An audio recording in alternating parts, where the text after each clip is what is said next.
Hey, everybody, it's Chris Aiken from the Classic Metal Show and the Aftershocks podcast. And I know you want to see this next episode, but right before we do it, just want to remind you that if you have an Amazon device, whether it's a TV or a Fire Stick or Fire Cube or whatever it would be, a Fire Box if you're old school, make sure you add the CMSPN to it. Just look up CMS Podcast Network on your Amazon device. Add the channel, and you will get every episode of all 4 shows for free right there on your TV. Make us part of your TV viewing every single day and night, all right? It's the CMS Podcast Network, cmspn.com, and it is now on Amazon. So get it, all right? All right, here's the episode you came to see.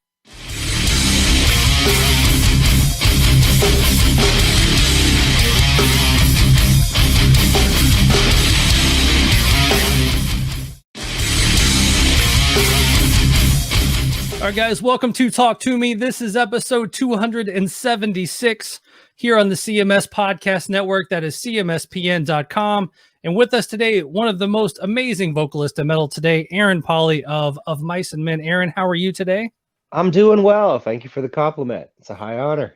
Man, happy to be here. Love your voice, man. I can't get enough of of your growls and your singing and everything else, man. It's a great voice. Oh, well, thank you, man. Thank you. And we're also here to talk about Timeless, out February 26th, Sharp Tone Records. Quick EP, you guys seem to have stayed busy during this pandemic. So tell us a little bit about, working throughout the pandemic. We worked remotely. For us, creating music is, like you said, it's staying busy. And staying busy is how we stay sane. I think when you have, almost a decade of a lifestyle of touring where you're touring 6 to 9 months out of the year. And then all of a sudden it's like, hey, you don't know when the next time you're going to play a show is, but you have this other outlet of creating music, which is something that, like, the reason why we all started playing music is because we wanted to make music. And I think when you're a full-time touring band, at some point the focus kind of shifts from that creative process to creating a business, like for live, touring and whatnot. And sometimes it can feel like that creative process is secondary to the entertainment process. But this year kind of forced us all to go back to that and sort of revisit why we really got into music in the first place. And it's cool because now technology, is we can share project files back and forth, and we just ended up self-producing the whole EP ourselves, just as a way to kind of like stay sane. Right. So if you say you went back to find out, why you got into music in the first place, what was that for you? Well, I grew up in Vacaville, California. And when I was like, maybe, no, that's what it was. It was maybe when I was 10 or 11, I saw the local band from my hometown, like, change the world with Last Resort, where everybody in the world knew that song. And like, I found so much joy in like those local shows and stuff, and kind of seeing their trajectory and where they went. I was like, oh, okay, so you can kind of take this like deep rooted love of music and you can actually like go places in the world with it, and you can like meet people, and who knows, like you could write a song that could get somebody through a hard time the way that Last Resort got a lot of, kids from Vacaville through hard times. So, yeah, shout out Papa Roach. All day, every day, dude. Have you toured with them yet? We've done like little runs. I think we did like a 5-day run with them on the East Coast. We've played like festivals and stuff, and they're the boys. We love them. I'm gonna get a Papa Roach tattoo. There you for go. Sure, at some point. Hey, we all need a Papa Roach tattoo. Yeah, if you love Papa Roach, I back it. So the single you guys put out is Obsolete. It is not a Fear Factory cover, to my chagrin, but it's a great new song, and you're just kind of going on. I think the quote from you was something about how everything is just kind of it gets obsolete so fast these days. With cell phones, just you get them one year, next year they're already wanting you to upgrade, and it's already 20 times better and 4 times smaller. So I mean, it kind of give us a breakdown of Obsolete from your end. I mean, yeah, it's exactly that. I think a lot of people, because of when we're releasing it now, will assume that it relates more to the pandemic and like to being a musician. But like, to be honest, I wrote the lyrics to that in February before like anything had really like started to develop to the point where we thought things were going to be canceled, because we had just done Shiprocked. You know, we were on a cruise ship with like 2,000 people at the beginning of the pandemic, which is kind of crazy to think about with where we're at now.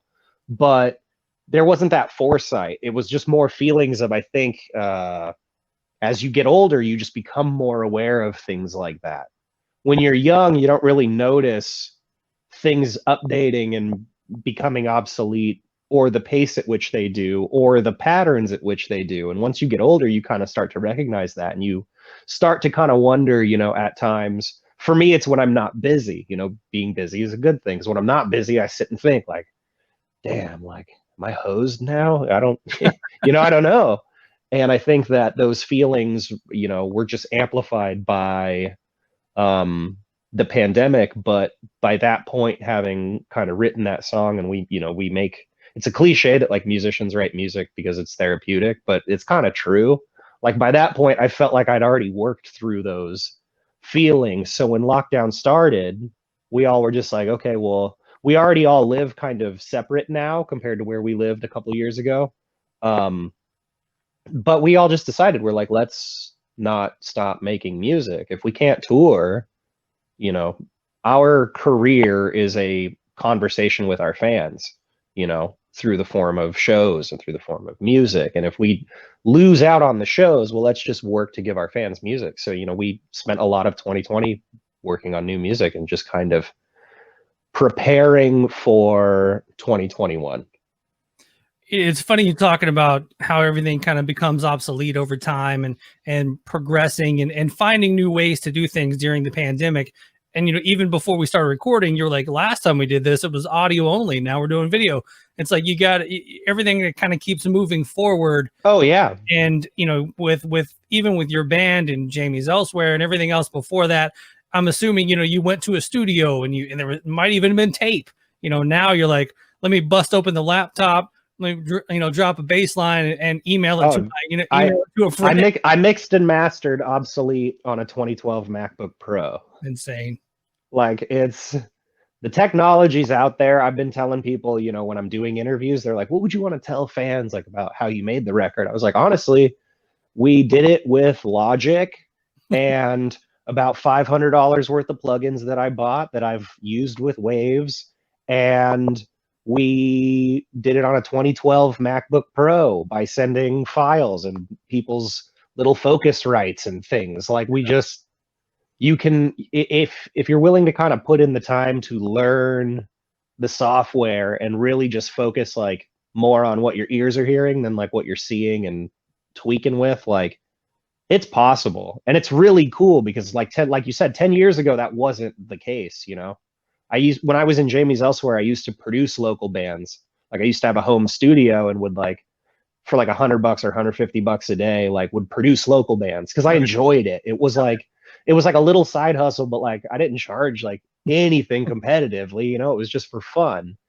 And those tools were not nearly as good as they are now, or like as refined, or, you know, you have a lot of people like Joey Sturgis Tones, and you have a lot of people like the people at Dark Glass and Neural DSP, and people at like STL Tones that are putting out guitar amps and all these, you know, Steven Slate with drums. And it's like, all this stuff is so refined now to where it's more about the creative process than it is about figuring like, how do I get this fucking snare to sound not like a trash can? You know what I mean? Like, so you're not like, you get to work more on the art than on the sound or the aesthetic of the sound. Well, and that's one thing that came through even just listening to the new EP, you know, in the car today, was how good it sounds. So to hear that it was made on a MacBook, you know, it's that's pretty rad. Yeah, that's one thing that I was going to say something to you. I was like, man, this sounds really good. So for you to say, thank you. It's pretty nuts.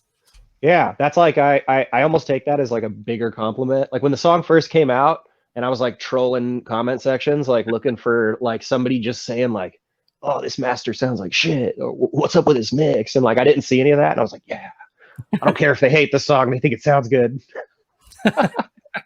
So will you dive into a comment section, you know, on occasion, just to like, just waiting for that bad, you know, the bad comment? You know, like, yeah, there's definitely a part of me that like will do that, because I think just as a creative person who cares about what you're creating, you want to see how it's received. It definitely, like, people's negativity, especially when it's like really on 100, it makes me laugh now, and not even in like a cynical or like, oh, I'm just saying that, but like legitimately, like I screenshot them and I send them to my friends. Like, it really makes me laugh. Like, the people care, sometimes seemingly way more than I do, or like signaling that they care like so much about the integrity of this. And I'm like, well, dude, I wrote it, and like, you just need to calm down. But I love it. I love that there's a conversation around it. Metalcore was music that I listened to when I was in high school, 15 years ago. And it's still around. And it's like such an evolved genre, but it's still metalcore. And I think that's really sick. And so to still be even a part of the community, like to even just be the old generic metalcore band from 10 years ago, to still be in the conversation, it's sick. Because there's so many great like new bands and stuff, and they inspire us in our music. And so it's been really cool to like self-produce a song, do it ourselves, and put it out, and then have people say, yeah, more of this. Because it's like, okay, well, we can do that, we have the means. And like I said, keeps us sane ish. Well, the one thing too with that is not only are you kind of the old guard at this point, you also did like the Night Terror compilation, or the collaboration there. And so assuming that the comment section on that had to be crazy, just because how much people either can't evolve and listen to new things, or just the mashup of those two styles. It had to have been nuts. Well, actually, the EDM community, they're some of the just most overwhelmingly, at least in my experience, like positive people. Like, oh, I don't really like the screaming, but this is a great song. It's like, you would never see something like that. Right. But I don't know. I think, like metalcore, even back when I was in high school, it's always been, or just the scene in general, not just metalcore bands, but like just the scene, it's always been something that had its message board where people would vent about the stuff they didn't like about it, whether it was like Absolute Punk back in the day, or like the B9 boards, or like, it was always like, it's always been looked at with a very critical lens, whereas like a lot of pop music is just kind of enjoyed. People experience it and they're like, oh, this song's annoying, or but they won't go out of their way to be like, I gotta let everyone know. But at the same time, like, I appreciate all of that. So I definitely like, I will read it for the sake of just like, it's a conversation, right? Like I said that before. So it's like, I'd like to know what people think about it. When people are like especially negative, it makes me laugh nowadays. It doesn't like hurt my feelings like it did maybe, a decade ago. But you put out enough music and you get to a point where like, these songs got me through like a really rough 2 or 3 months. And like having something to do and work on those was like cool. So that was kind of the the fruit from the tree of that. But I don't know, and with I'm just like rambling now. No, we'll get it back on track.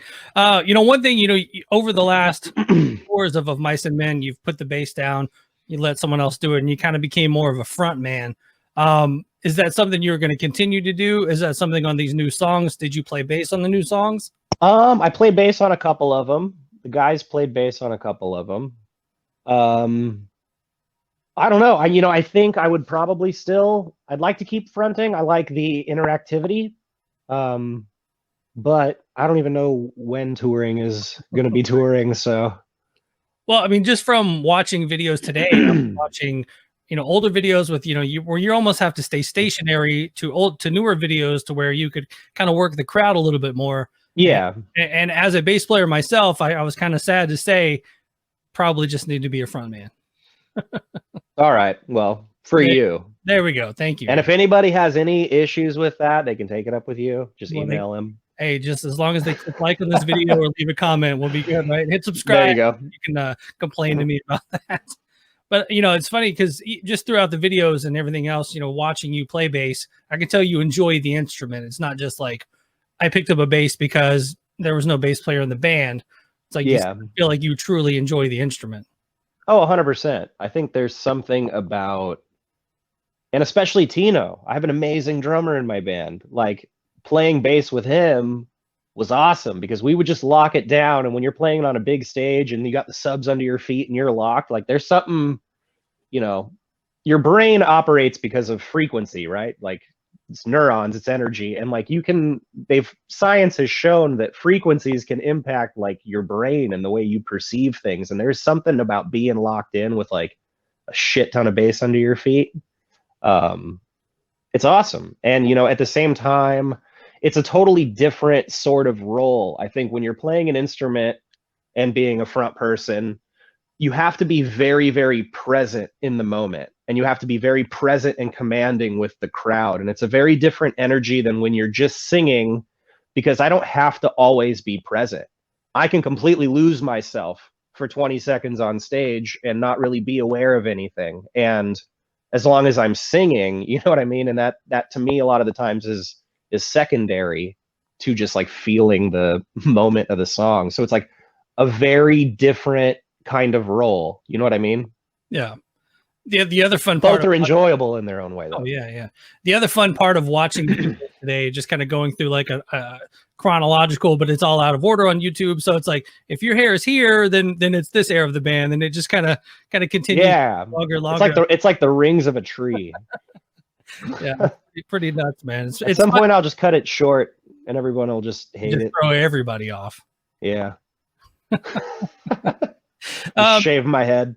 You were recently doing kind of an AMA on Twitter, and one comment kind of jumped out at me is where you said, kind of during this pandemic, you've learned that too much of your identity was built around what you do for a living. And the one thing I love about that quote is, you know, obviously growing up, I played in bands, but then you would have a job and you'd be like, well, I work here, but really what I do is this, you know, really this is what I do. You know, this isn't who I am, kind of stuff.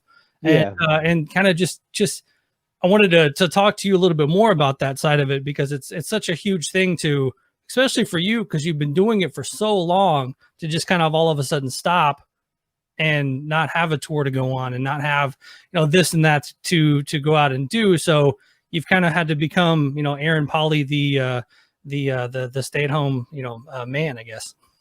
No, it's exactly that. It's human beings, I think, in order for our mental health to have like a good balance, we have to have a sense of duty and purpose. When your duty and purpose is entertaining people, or it's as simple as giving people time and people get excited, like, that's something that I never take for granted. If somebody comes up and they're super stoked to meet me, I'm just like a very normal person, but it's not lost on me that I can literally give somebody a good experience with very minimal effort. And if you put even just a little effort into that, like, you can change someone's day, and it doesn't take a lot. And that's kind of like a blessing in a weird way, to kind of like, that to me is like how I take my ego out of it and still try and fulfill that role. Because there are people who want to try and escape whatever they're going through by coming to our shows or by coming to the meet and greets, you know? And, you know, I think too much of your identity can get wrapped up in what you do on a day-to-day basis. And at some point, if that changes drastically, you have to find a way to operate, you know? This is the longest I've been at home since I can't even remember when, you know? So it's about connecting with my fiance in that way, and having time with my dog, and learning to do basic menial chores. I'm so bad about doing my dishes. I'm dead serious. Like, I'm really bad about it, because I'll get so sidetracked with doing music and just being very ADD with a bunch of different spinning plates. And yeah, there's kind of a sense of like, okay, I'm 32 now. I'm not consistently on the road. Like, I'm not just that person on stage. And to me, I've always kind of never really fully been that person on stage. That to me is like a Dr. Jekyll, Mr. Hyde situation, where that guy kind of comes out on stage. And there's a lot of times where I'll finish a show and people are like, how was it? And I'm like, I think it was good. A lot of times I kind of check out. Like that's kind of for me a very like therapeutic thing. And you have to find new therapeutic things when you don't have that. And that's a healthy thing for human growth. It's maybe an unhealthy thing to take somebody in their early 20s and then be on the road for 8 years. And okay, well, now you're in your 30s. There's a whole different like set of responsibilities kind of as a human being you have, you know, so learning to recognize those things, I guess, and just slowing down, but you're kind of forced to slow down. So learning to cope with that too. Yeah, it's pretty nuts when you're on stage and you don't know if it's a good show or not, and you feel like it's a bad show because maybe somebody hit a bad note or a song came in wrong. Probably me. You know? And so in your head, like the whole show is train wrecked, and then you get off stage, and that's the one show that everybody was like, "That's the best of Mice and Men show." Dude, I swear to God, that's our management. Every time that they come out and I think we have a bad show, they're like, "Mate, it's the best you've ever sounded." I'm like, all right. Well, cool. Like, you know, and I've learned to not dwell on that. If I mess up a minute's worth of a whole song, like a whole minute, and that's a really long mess up, well, that's 1 minute out of, I don't know, what, 75? That we're probably fine. I think it kind of humanizes the moment too, though, you know? Oh, God, yeah.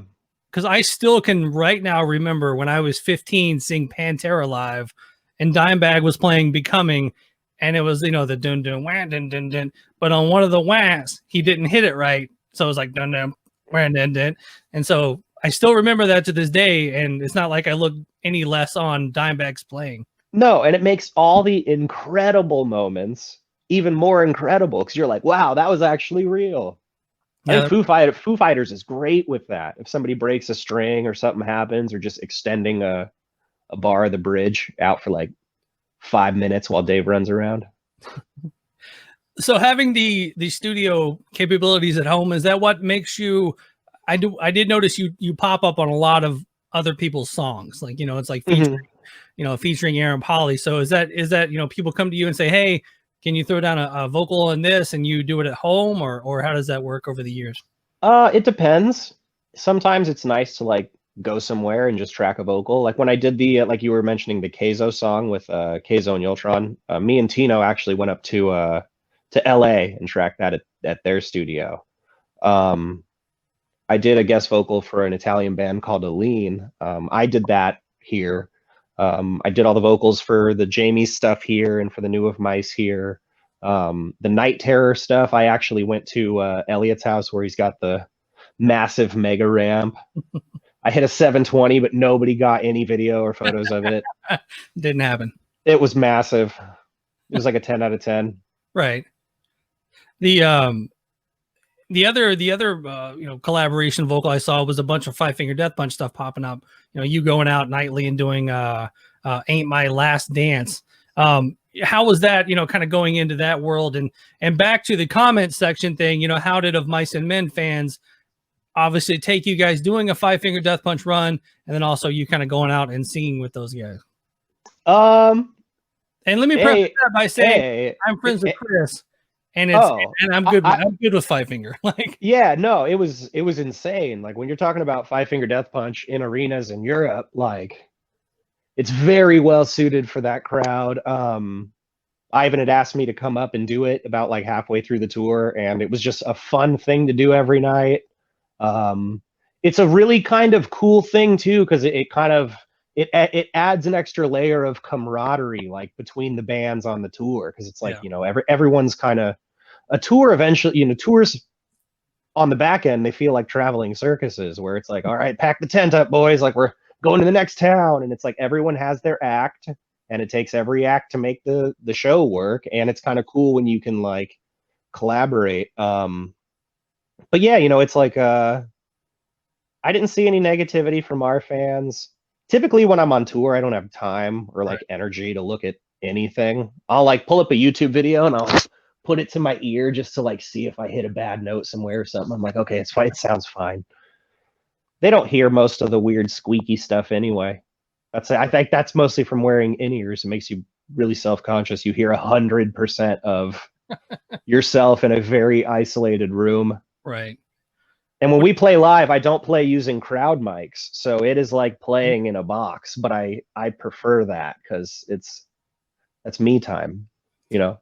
Yeah, I've done in-ears a few times, and one time we didn't have the crowd noise, and it was a very bizarre.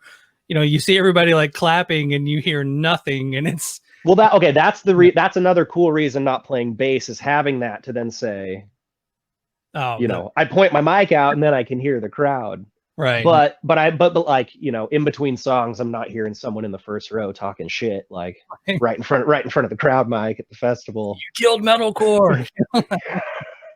Damn it, dude. That was a mistake. You know, actually kind of going back to that though, I mean, over the years, you know, you guys have toured Five Finger Death Punch, Slipknot, kind of did the bigger tours like that. And, you know, did you get pushed back doing those initially? No. Good. Surprisingly, no. I mean, anybody, I think, objectively at the time, especially other like bands in our scene, there's no way, like, there's no real downside to a metalcore band that is like a subgenre going out with a band like Slipknot that can draw 20,000 people in any major market they go to. Like, it exposes a whole genre of music artists to a whole new group of fans. And Slipknot fans were awesome. Like, that tour was great. Yeah. And if it would have been another band, I would have been like, damn, I wish that was us. Like, you know what I mean? So like, yeah, we've been very blessed to have been hit up by a lot of these bands to join these tours. And that's just a testament to our fans, you know, making our music as meaningful as it is. Did you guys get to tour at all for Earth and Sky? Was there anything for that? We did a run with Beartooth. We did Shiprocked. No, not really. We did the Earth tour. Mm-hmm. So yes, one, but it's Earth and Sky, and we did the Earth tour. No Sky tour. I guess not. So are we putting out the EP just to put something else out to kind of stay in the minds of people and then do the Sky tour? Or where are we at with that? Kind of, I know our whole, like, once the pandemic happened, you know, I talk about our career, our art being like a conversation, right? So we don't have the live aspect of that anymore.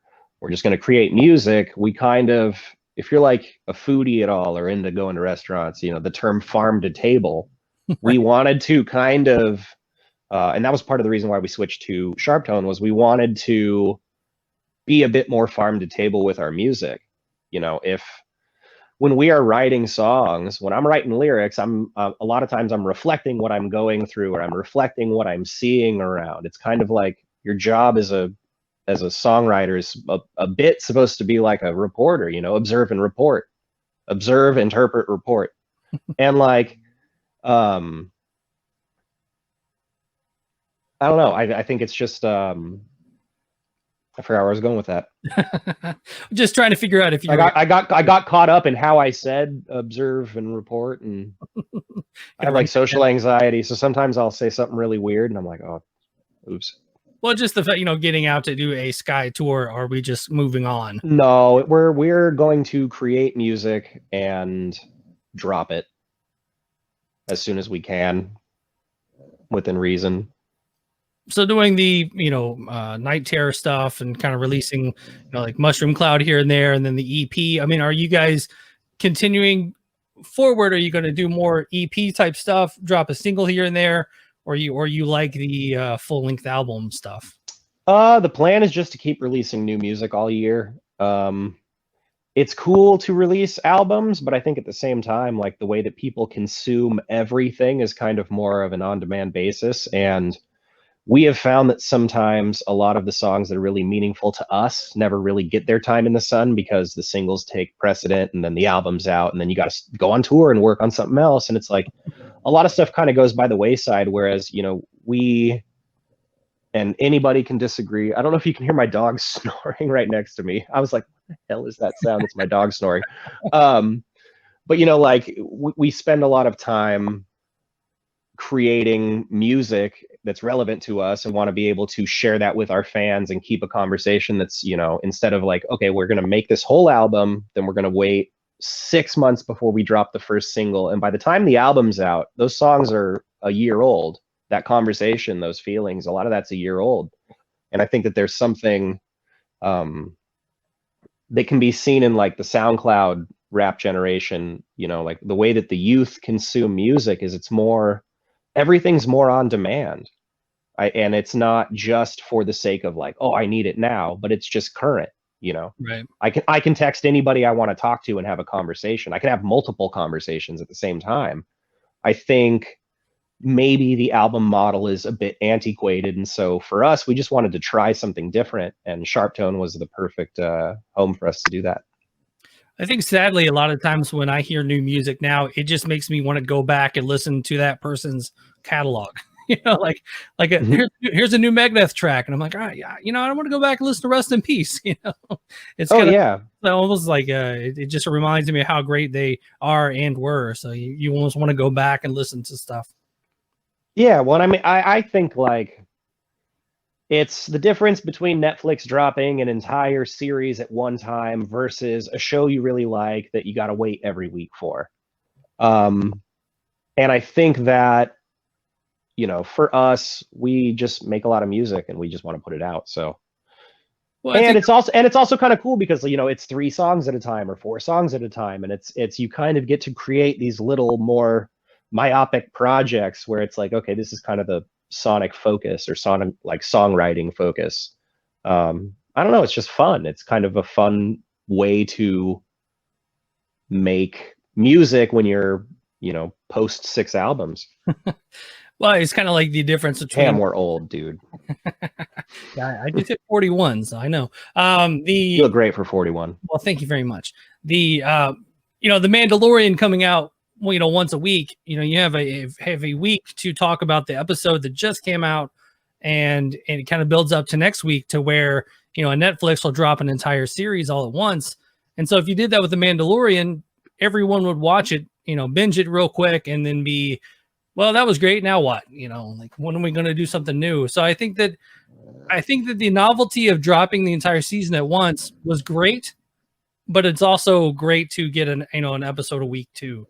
So, oh yeah, I think both have their merits, and I'm for sure guilty of indulging in both. But when you've dropped the entire series 6 different times, you're like, hey, maybe I want to try and see what dropping it every week. Or for us, you know, we want to be dropping music every few weeks for the rest of the year.